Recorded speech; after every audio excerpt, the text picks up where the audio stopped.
Have you ever had that feeling? That deep, quiet sense that something is off? On the surface, everything might look fine. You've followed the rules, you've played the game, but there's a persistent whisper in the back of your mind telling you, this isn't it. What if I told you that this feeling of being lost isn't a sign of failure, but the first, crucial sign of a profound success? That this emptiness isn't a void, but a space being cleared for something true to finally emerge? And let's be clear, this feeling isn't just burnout or boredom. It's a direct communication from the deepest part of you. It's your soul, your inner compass, begging you to stop navigating by someone else's map and to finally wake up. Most people spend their entire lives hitting the snooze button on this call, mistaking it for anxiety or depression, and trying to silence it with noise and distraction. But you're here, which means you're ready to listen. Today, we're going to decode 5 of the most powerful yet subtle signs that your awakening is not just coming, it's already happening. We'll explore the quiet signals your soul uses to get your attention. And I promise you, these are not what you think. And make sure you stay until the end, because the 5th sign is the most counterintuitive of all. It's a trait you've likely been told is a flaw, but it's actually the very compass for your entire transformation. The first silent sign, the subtle discomfort. You can't quite name some days. From the outside, everything looks fine.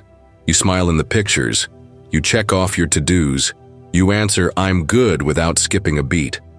But somewhere under the surface, there's this quiet, persistent ache you can't pin down. It's not heavy sadness, and it's not obvious anxiety. It's more like an invisible itch you can't quite scratch, almost as if some inner compass is whispering, "This isn't it, something's off." The real question is, are you actually listening? Picture yourself at a party, music thumping, conversations swirling, laughter spilling across the room. And yet, it feels like there's glass between you and everyone else. You smile when others do. You nod along to the stories, but deep down, it doesn't land. That subtle disconnection, which almost no one notices, is often the first signal that something in your life is out of alignment. I remember feeling it during what everyone else called the best year of my life. It made no sense, until it did. The trouble is, most of us misread it. We chalk it up to being just tired, or in a funk, unaware that it could be the mind and body signaling a coming shift, like the faint tremor before an earthquake. Ignore it, and the message tends to get louder, sometimes much louder. But if you pay attention, you might start to discover scattered clues explaining why you felt out of place for so long. And that's where the next sign begins to reveal itself. Second sign. The feeling that your surroundings no longer fit you. There comes a quiet moment when the streets you've walked 1,000 times, the faces you used to know by heart, and the routines you once loved, somehow feel like they belong to someone else's life. It's not that they've changed all that much. It's that you have. Conversations that once left you buzzing now feel recycled, like reruns you've already memorized. The cafes, the skyline, the little shops, they're still there, but the magic seems muted. It's like putting on your favorite old sweater only to realize it doesn't fit anymore. Not because it shrank, but because you've grown into a different shape entirely. Ever felt that shift quietly settle in? It can be strangely disorienting. After all, these were the places that once felt like home, the people that once felt like your reflection. I remember walking into my favorite coffee shop one morning. Same smell of roasted beans, same worn wooden chair by the window, and yet the air felt thinner somehow. The light seemed colder. The conversation around me faded into a low hum. It was as if someone had turned down the volume on a song that once carried my whole heart. What I didn't realize then was that this was my soul's gentle way of knocking, saying, "It's time to move toward something new." Here's where it gets tricky. Most people try to fix it by forcing the old world to feel new again. They rearrange the furniture, pick up new hobbies in the same neighborhood, or seek out unfamiliar faces in familiar places. And sometimes, yes, it works, for a while. But when the root is deeper, When it's about stepping into a new chapter entirely, no surface change can bring back that original spark. That's when the real question begins to whisper, if not here, then where? And the answer to that question often leads you straight into the next sign, one you can't ignore once you see it. Third, an unshakable craving for solitude. There was a time in my life when silence felt foreign, almost uncomfortable, like a pause I didn't know how to fill. I thought constant motion, constant connection was what made life full. But then, something shifted. The quiet moments stopped feeling like gaps. They began to feel like gold threads woven through my days. This wasn't emptiness. It was home. Solitude hasn't been something I fit in around the edges of life. It's become a pulse, an anchor. Even in the midst of people I love, I notice it especially now, in the simple weight of a warm mug in my hands, or the way a soft morning light slipping through the curtains feels like an invitation, a quiet call to step deeper inside my own presence. In that stillness, the noise within me settles. It's like walking into a familiar room you didn't know you'd forgotten.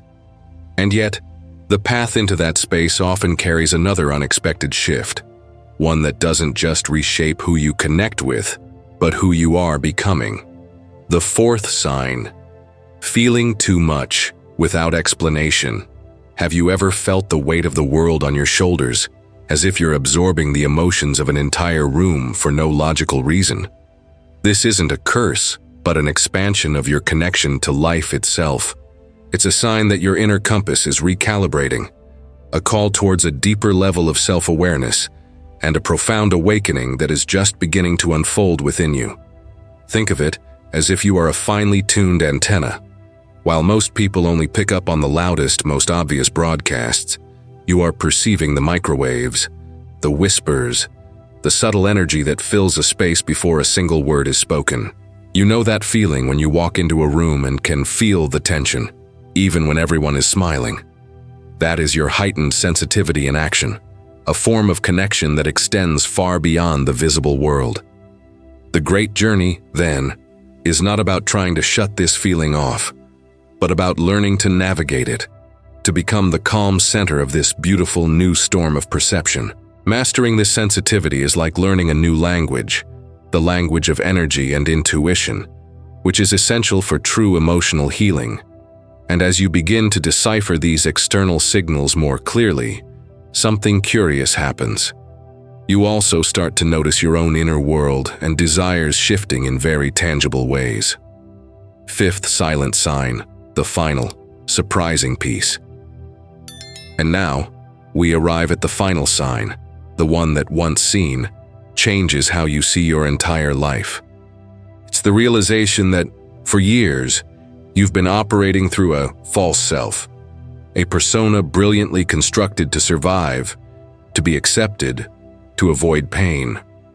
This isn't a character flaw. It's a masterpiece of your psyche, a defense mechanism that helped you navigate turbulent waters. This recognition is the climax of your awakening and the gateway to a new way of being. The initial reaction to this discovery is, almost always, fear, a subtle panic that whispers, if I let go of this mask, who am I? What will be left? This fear is the ego's resistance, desperately clinging to the identity it knows, the one that has kept you safe for so long. It's like an actor who has spent a lifetime playing a role and suddenly forgets who they are when the curtains fall. This internal struggle consumes an immense amount of energy and is the primary barrier to a true connection with yourself. But herein lies the most liberating paradox of all. Recognizing and beginning to dismantle this false self isn't a loss. It's the ultimate homecoming. It's not about destroying yourself, but about truly meeting yourself for the first time. The freedom that comes from no longer needing to uphold a facade is indescribable. It's the beginning of true emotional healing, the moment your inner compass finally calibrates with your soul. And once you taste this authenticity, the journey back becomes the only path that matters. As we look back on this journey through the signs, it becomes clear that this feeling of being lost isn't a flaw in your design. The truth, so often, is that you are not broken. You are simply buried beneath the weight of expectations, noise, and obligations that were never yours to carry. Understanding this isn't just a relief. It's like finding the first glimmer of light after a long time in the darkness. It is the starting point for the most important journey of all, the journey back home to yourself. Taking this time to understand yourself is a profound act of self-respect, a declaration that you matter. If this space resonated with you, if it felt like a place where you belong, I invite you to join us on this journey by subscribing. We are a community of travelers, just like you, exploring these inner paths together. Here, no one is ahead or behind. We are simply walking side by side, each with our own inner compass. Now, I would love to read your thoughts in the comments. Which of these signs resonated most deeply with you? Sharing your story not only strengthens our community, but believe me, your words might just be the light that someone else needed to find today. And if you're curious to discover the incredible power that comes from taking a step back and becoming a little less available, and how, paradoxically, this can lead to others respecting you even more, then the video on your screen is the perfect next step on this journey.